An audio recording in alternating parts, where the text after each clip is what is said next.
मौजू को लूं इसलिए जितने किलोमीटर का सफर तय किया है पर किलोमीटर अगर एक बंदा भी होता तो तबीयत खुश होती। जरा गौर कीजिए कितना लंबा सफर। मुफ्ती ज़ीशान साहब अगर इतनी मेहरबानी ना करते, जुमे की नमाज में बुला लेते तो शायद आपसे ज्यादा लोग होते। खैर आपकी मोहब्बतें अब तो आ ही गया हूँ, लेकिन इंशाल्लाह इंशाल्लाह इंशाल्लाह इंशाल्लाह इंशाल्लाह इंशाल्लाह अल्लाह ताला फल फरमाए। वो तो ठीक है, इंशाल्लाह जिंदगी ने वफा की तो मुलाकात होगी, लेकिन इतने कम मजमे में कैसे बात होगी और क्या बात होगी। खैर सबसे बड़ी खुशी की बात, सबसे बड़ी खुशी की बात, सबसे बड़ी खुशी की बात आपके लिए, इस गांव वालों के लिए, ये 3 बच्चे जो बैठे हुए हैं, ये अभी तक एक मामूली इंसान है। किसी के बेटे हैं, किसी के पोते हैं, किसी के भाई हैं, किसी के लाल हैं। अभी तक थोड़ी देर बाद जैसे ही इनके सर पर पगड़ी बांधी जाएगी, अमामा बांधा जाएगा, फिर ये एक आम इंसान न रहेंगे बल्कि दीन के सच्चे सिपाही बन जाएंगे। सुभान अल्लाह, सुभान अल्लाह, मसलके आला हजरत के सिपाही बन जाएंगे। बेशक, सुभान अल्लाह, सुभान अल्लाह। थोड़ी देर के बाद इनके माँ बाप इस महफिल में हों, शायद घर पे हों, अगर दुनिया में है तो, कब्र में है तो, अपनी किस्मत पर जितना रश करें, जितना फख्र करें कम है कि आज इस मदरसे ने जिस मदरसे ने इन्हें कुरान पढ़ाया, जिस मदरसे ने इन्हें हाफिज बनाया, उस मदरसे ने इन बच्चों के जरिए इनके माँ बाप ही नहीं बल्कि 10 ऐसे लोग जिनके लिए जहन्नम का हुक्म हो चुका, उन्हें इस मदरसे ने जन्नत पहुंचा दिया। सुभान अल्लाह। और इस मदरसे ने खासकर, अभी ये ना समझ लें इनके माँ बाप कि हाफिज कुरान हो गए तो जन्नती हो गए, नहीं, इसलिए कि कुरान तो उन्हें भी याद है जिनका जन्नत से कोई रिश्ता ही नहीं। ये सिर्फ और सिर्फ नबी के आशिकों के लिए अल्लाह ने जन्नत को बनाया। जो नबी से सच्ची मोहब्बत करेगा उसके लिए जन्नत है, और जो नबी से बुग़्ज़ रखेगा, माज़अल्लाह नबी में कमियां टटोलेगा, उसके लिए जहन्नम के शोले बुलंद हो रहे होंगे। तो ये अभी सिर्फ जन्नत के दरवाजे तक पहुंचे, इस मदरसे ने जन्नत की दहलीज पे ले जाके खड़ा कर दिया। अब इन्होंने जो पढ़ा है, अपने सीने में महफूज किया, उस पर ये अमल करेंगे। फराइज वाजिबात सुनन की अदायगी के बाद मसलके आला हजरत पर कायम रह के अपनी जिंदगी गुजारेंगे तो खुद भी जन्नत में जाएंगे और 10 को अपने साथ ले जाएंगे। सुभान अल्लाह, सुभान अल्लाह। इनकी अहमियत, इनका मकाम, इनका मर्तबा कौन बयान कर सकता है? वही बयान कर सकता है जिसने कुरान और हदीस को पढ़ रखा है या बुजुर्गों की सोहबत इख्तियार की। इनका मकाम, मेरे भाइयों, आज जो हमारी पोजीशन है, आज जो हमारे हालात हैं, उसकी वजह यह है कि हम दिन ब दिन दीन से दूर होते जा रहे हैं। आज देख नहीं रहे आप, अगर इस महफिल की अजमत, बुजुर्गी गांव वालों को पता चल जाती तो कोई भी बच्चा आज की रात सोता नहीं, सब के सब इस महफिल में मौजूद होते। क्यों? इसलिए कि किस्मत वालों को ऐसी महफिलें मिलती, जिस महफिल में हम और आप बैठे हुए, दीन से दूरी, मस्जिदों से दूरी, कुरान से दूरी। यही नतीजा है कि आज हम दुनिया में हकारत की नजर से देखे जा रहे हैं, नफरत की नजर से देखे जा रहे हैं। कभी लोग हमें अपनी पलकों पे बिठाया करते थे, अपने फैसलों के लिए आया करते थे। आज हमारी क्या पोजीशन है? कोई दाढ़ी टोपी देख के हमें अपने पास बिठाने को तैयार नहीं। उसकी वजह यही है कि हम दीन से दूर हो गए, हम अपने बुजुर्गों से दूर हो गए।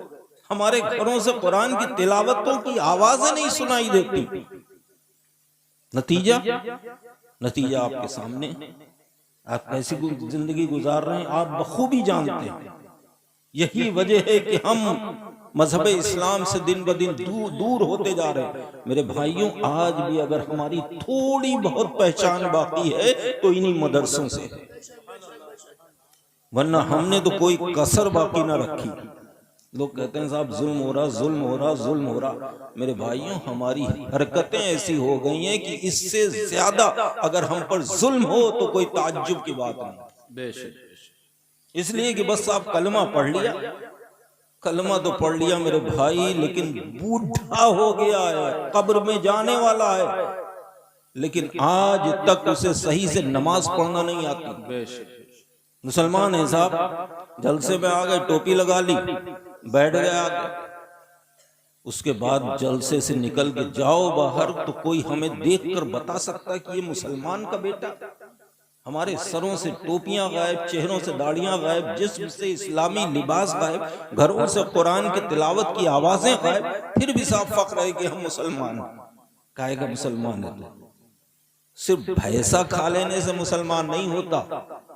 सिर्फ मुसलमान के घर पैदा हो गए और दावा की साहब मुसलमान है, नहीं मेरे भाई। मुसलमान होने के लिए नबी के इश्क को अपने सीने में बसाना पड़ेगा, अपनी पेशानियों में सजदों की तड़प पैदा करनी पड़ेगी, इन मदरसों के करीब आना पड़ेगा, इन उलमा की सोहबत अख्तियार करनी पड़ेगी। सच्चा मुसलमान बनने के लिए अपने माँ बाप का खिदमत गुजार बनना पड़ेगा। आज हमारी क्या पोजीशन है, हमारी क्या वैल्यू है? जहां देखो साहब जलील किए जा रहे हैं, हकारत और नफरत की नजर से देखे जा रहे हैं। उसकी वजह क्या है? उसकी वजह यह है कि हमने अपने बुजुर्गों के किरदार को छोड़ दिया। आज हम दौलत के पीछे भाग रहे हैं, दुनिया के पीछे भाग रहे हैं। अफसोस इस बात का है कि जितना ही हम दुनिया के पीछे भाग रहे हैं, दौलत के पीछे भाग रहे हैं, उतना ही दौलत हमसे दूर भाग रही है। आज हमारी ये पोजीशन है, सही से नमाज पढ़ना नहीं आता, बुढ़े हो गए साहब। आज भी ऐसी किस बात को रोया जाए? मेरे भाइयों, यह हाफिज कुरान तुम्हारी बख्शिश का एक सामान है, एक जरिया है। ये मदरसे, इनकी अहमियत तुम न समझ पाए हो न समझ पाओगे, लेकिन इन मदरसों की अहमियत गैर बहुत अच्छी तरह समझ चुके हैं। वो जानते हैं कि मुसलमानों को जो रूहानी ताकत मिलती है वो मदरसों से मिलती है, इसीलिए उनके निशाने पे मदारिस। बेशक हम इसकी अहमियत नहीं समझ पाए। नमाजों की अहमियत अगर कोई समझा है तो वो समझे हैं जिन्होंने कलमा नहीं पढ़ा, जो मजहब इस्लाम में दाखिल नहीं हुए। एक ईसाई ने जब रिसर्च करने के बाद जो अपना लास्ट उसने लाइन लिखी है, खुदा की कसम मुसलमानों जरा गौर करो कि उसने लिखा है कि ये मुसलमान जो आज जलील ख्वार हो रहे हैं, ये जिस दिन जुमे की तरह फज्र की नमाज में मस्जिदों में पहुंचने लगेंगे, उस दिन इन्हें कामयाब होने से कोई नहीं रोक सकता। सुभान अल्लाह, सुभान अल्लाह। ये है हम कि हमारी ताकत का लोहा गैर मानते हैं। क्यों? इसलिए कि हम जब इश्क़ नबी में डूबकर किसी मैदान में खड़े होकर अपने रब की बारगाह में दुआ कर देते हैं तो अल्लाह हमारी मदद के लिए आसमान से फरिश्तों को या रिजालुल गैब को भेज दिया करता है। तारीख इस्लाम उठाइए, देखिए कि जिस मजहब इस्लाम में आज तुम चल फिर रहे हो, पल बढ़ रहे हो, इस मजहब को, इस दीन को तुम तक पहुंचाने के लिए हमारे असलाफ ने कितनी कुर्बानियों का सामना दिया। लेकिन हम तो साहब बस ये इस चीज के आदी हैं कि कोई पीर साहब आए, कोई मौलाना साहब आए, हमें अपनी तकरीर के जरिए हमें हाथ में जन्नत का टिकट थमाए और रुखसत हो जाए, हम भी खुश वो भी खुश।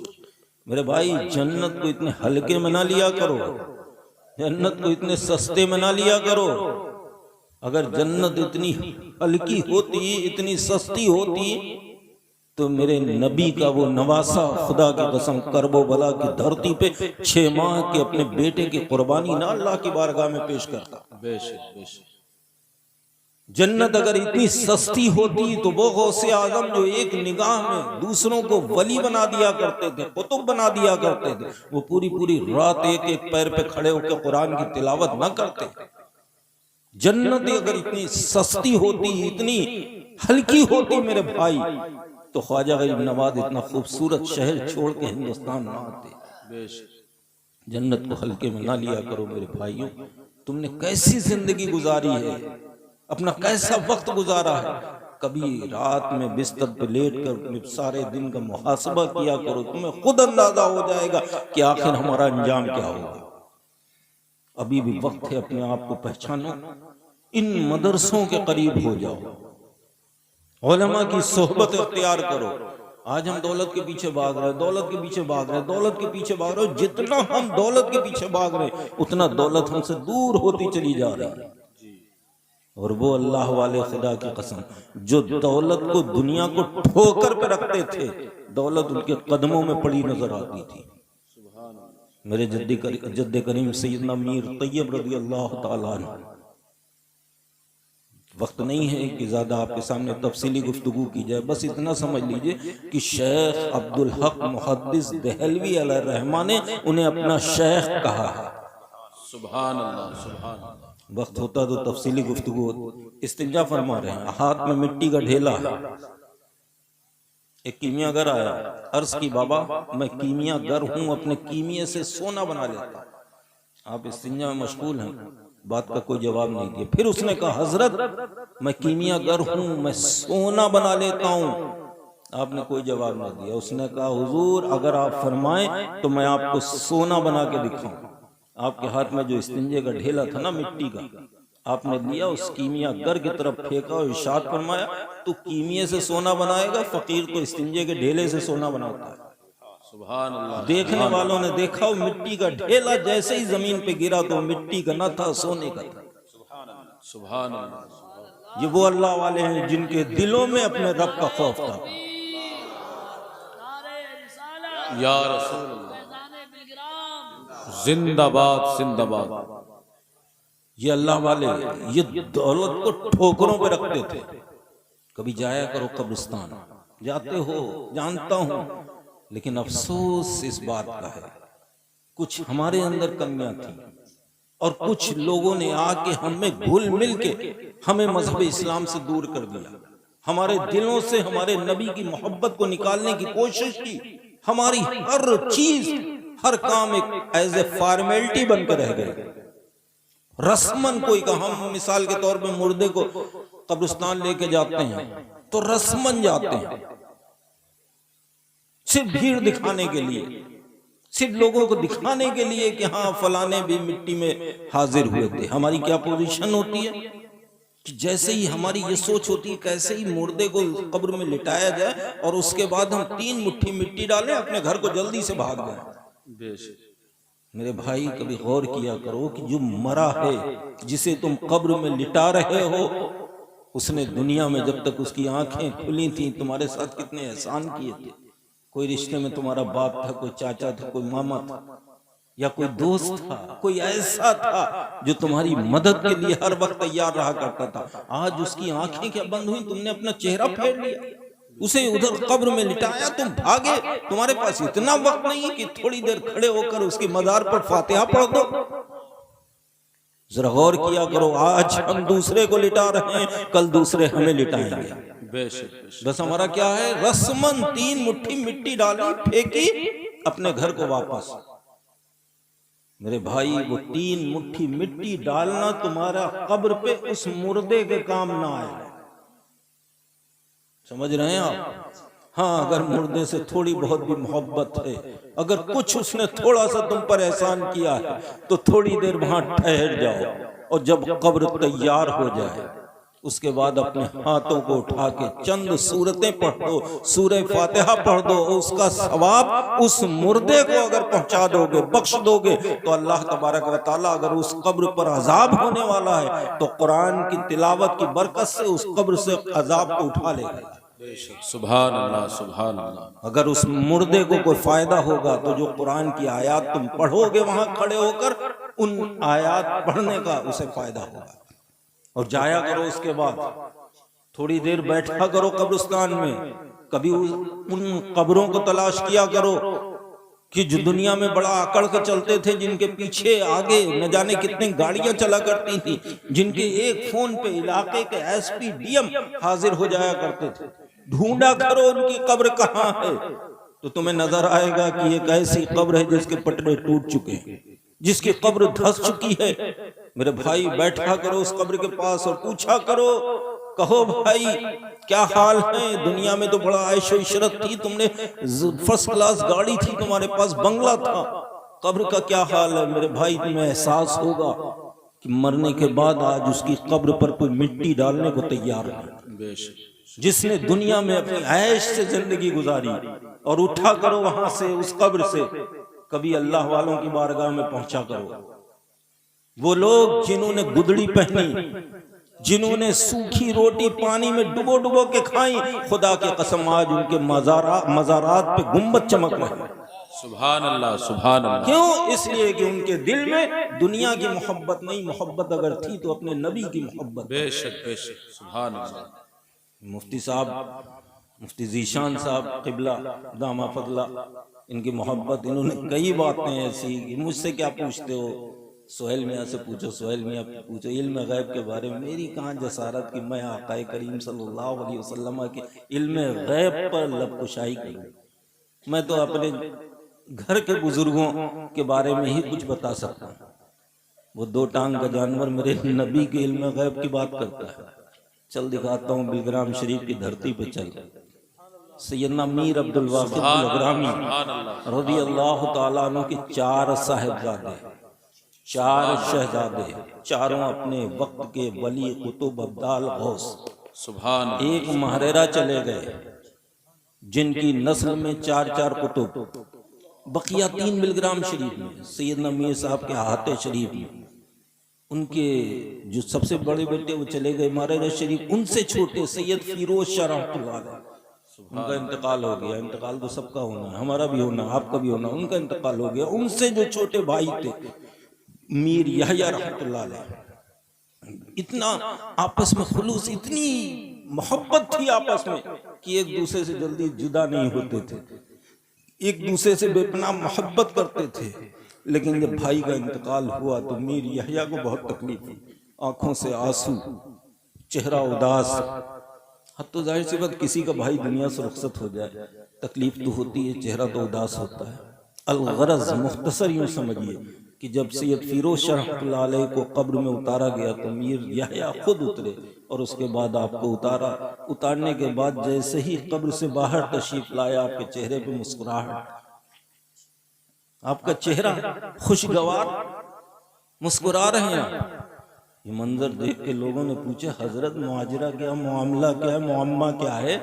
जब से इंतकाल हुआ मीर साहब का, मीर फिरोज साहब का, आपके चेहरे पे तो अजब सा उदासी और आपके आंखें नम, उदास चेहरा।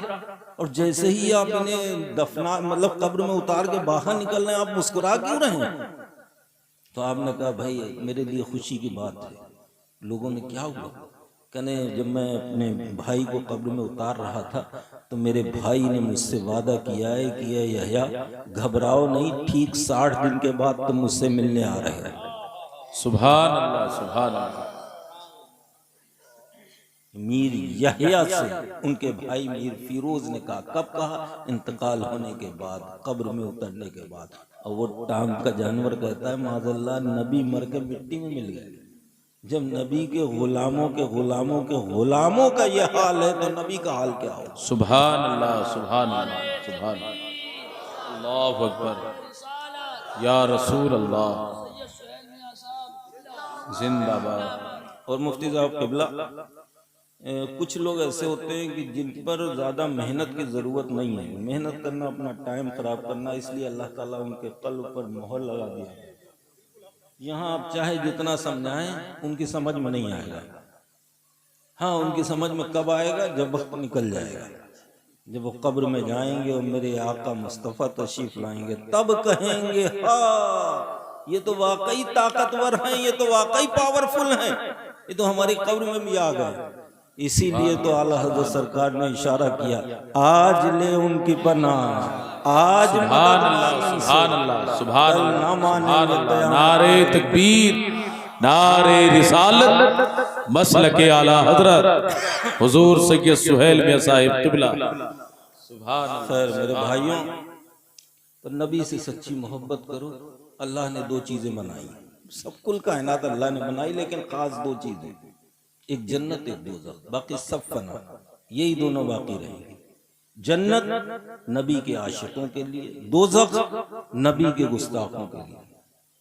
नबी से सच्ची मोहब्बत करोगे, जन्नत तुम्हारा इंतजार करेगी।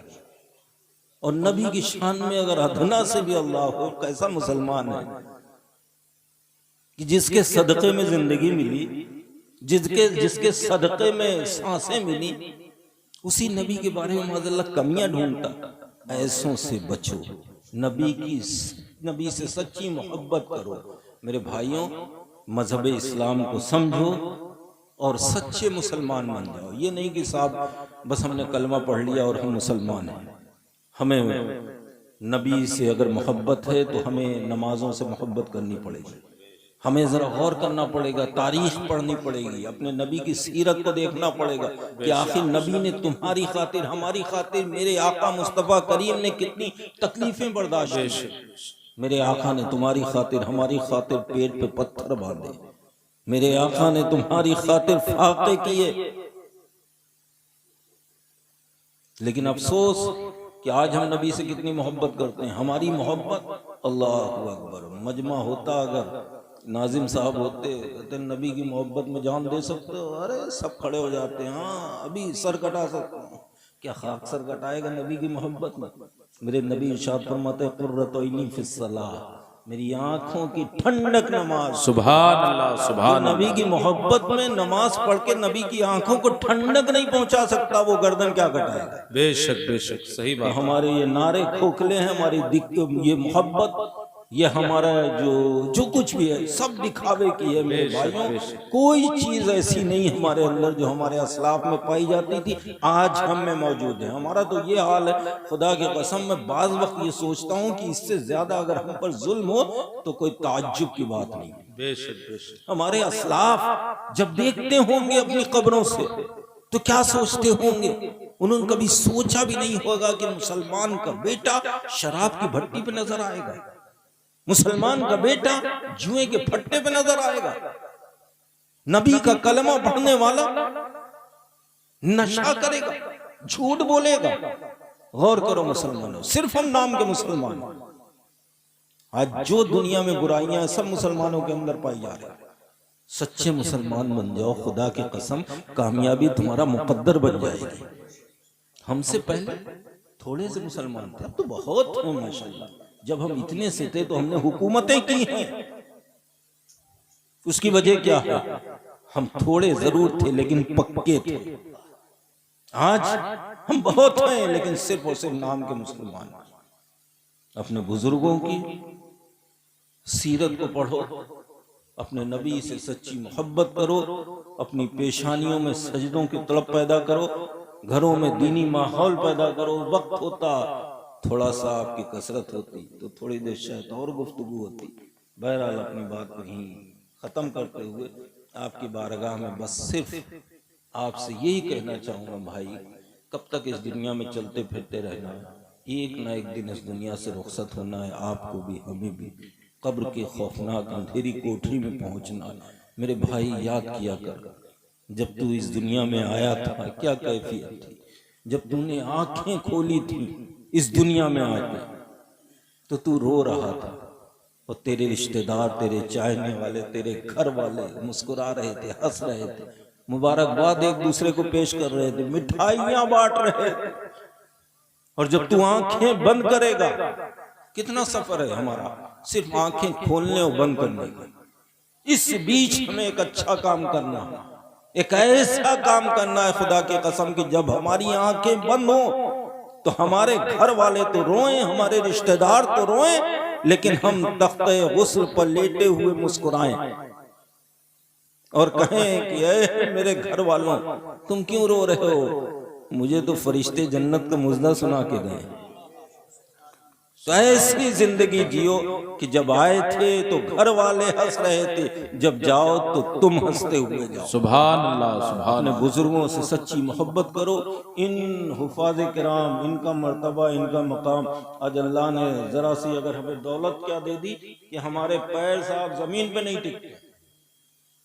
अगर किसी सेठ साहब से, किसी दौलत वाले से, किसी पैसे वाले से कह दिया जाए कि अपने बेटे को हाफिज कुरान बना दो, अपने बेटे को मदरसे में दाखिला दिला दो, तो कहेगा कैसी बात कर रहे हो भाई, अल्लाह ने मुझे नवाजा, अल्लाह ने मुझे दौलत दी है, अपने बेटे को डॉक्टर बनाऊंगा, इंजीनियर बनाऊंगा, प्रोफेसर बनाऊंगा, IAS बनाऊंगा, IPS बनाऊंगा। तुम भी कैसी बात कर रहे हो? अपने बेटे को मैं हाफिज बना के मस्जिद में इमामत कराऊंगा, अजान दिलवाऊंगा।